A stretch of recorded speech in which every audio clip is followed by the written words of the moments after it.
Hindi ako mahilig gumala kasama ng mga kaibigan ko.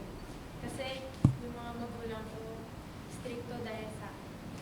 Marami silang nababalitaan na maagang nag-aasawa, hindi pa nakakapagtapos ng pag-aaral.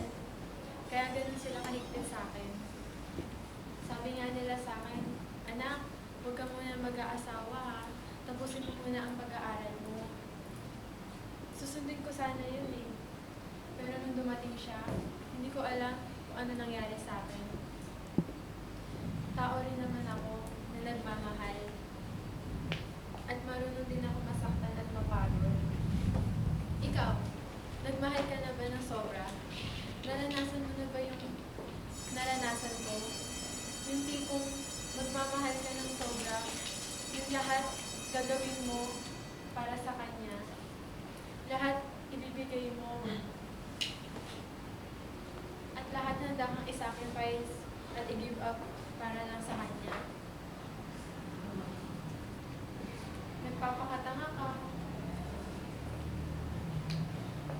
Pero gano'n naman talaga, di ba? Lahat ng nagmamahal, nagpapakatanga. At lahat ng nagmamahal, nasasaktan. Sabi nga nila, di ba?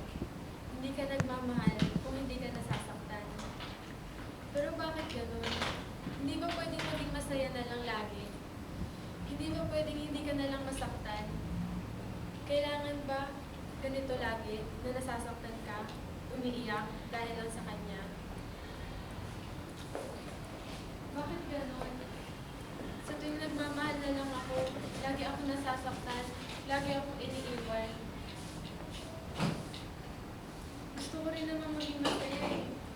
Simple lang naman ang hinihiling ko. Gusto ko lang naman yung magmahal ako at mahalin din ako gaya ng pagmamahal ko sa kanya. Hindi ba pwede mangyari yung gano'n? Ayoko nang masaktan. Ayoko na ng ganito.